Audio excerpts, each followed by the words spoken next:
Hi, my name's Charlie Rice, and I'm a stockholder from St. Louis, Missouri. Appreciate hearing your comments on publicly held companies using their cash for dividends versus stock buybacks. Well, the equation is pretty simple, but the practice doesn't necessarily follow logic. It's obviously, as long as you're telling the truth to your shareholders about what's going on so that you aren't manipulating the stock downward or something, when a stock can be bought well below its business value, that probably is the best use of cash. It's something the Washington Post did on a huge scale back in the 1970s.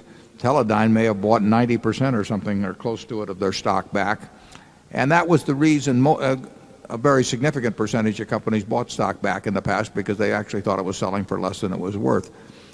Like I say, that can be abused if you do various things to bury your stock in one way or another, but that wasn't the usual case.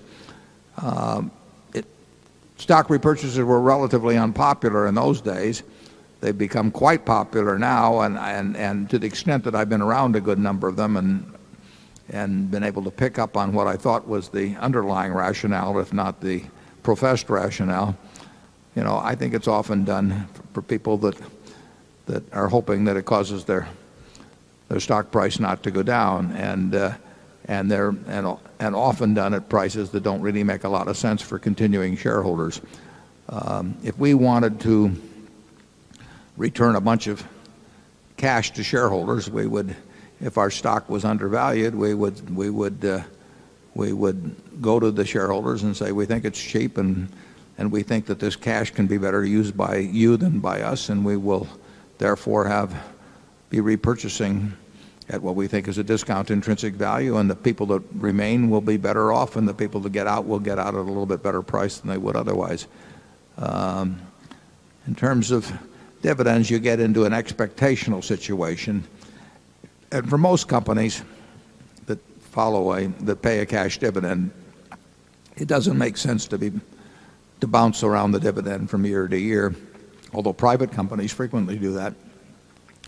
And we do it ourselves with our subsidiaries. Some subsidiary can pay us a lot of money one year and not so much money the next year.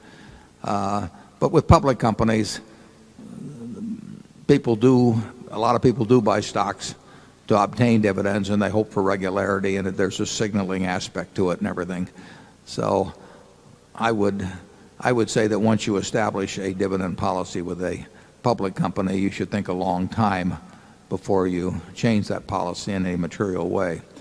But I think the best use of cash, if you don't have a good use for it in the business, if the stock is underpriced, is to repurchase it, and if it's overpriced, you got no business buying in a single share. But a lot of companies do it. Charlie? Yeah, dividends are a very interesting subject.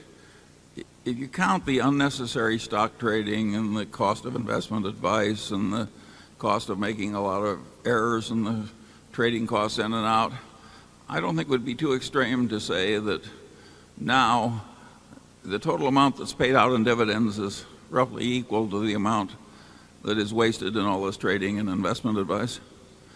So that the net dividends that come to the shareholders are approximately zero. This is a very peculiar way to run a republic, and very few people comment about it.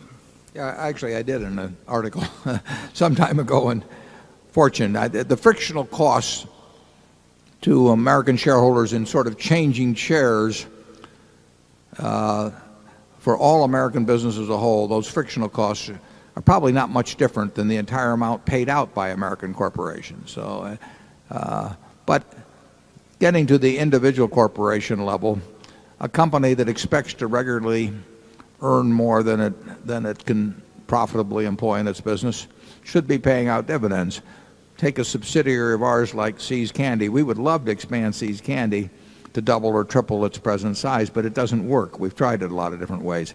So it should be paying out its earnings.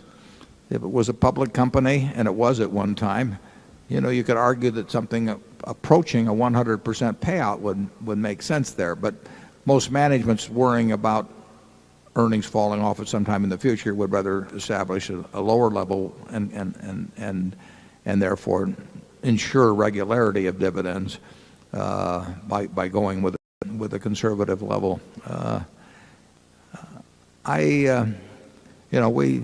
It's obviously something we think about at Berkshire when we have $30-odd billion around. If we can't figure out a way to employ that over time, it's a mistake to keep it in corporate form.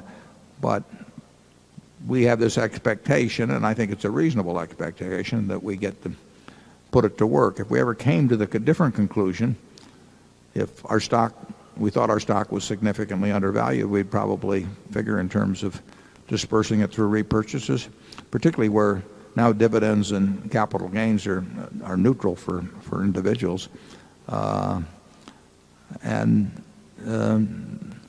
If our stock was not underpriced and we fell, we would probably do something by a dividend. It's not going to happen soon, however.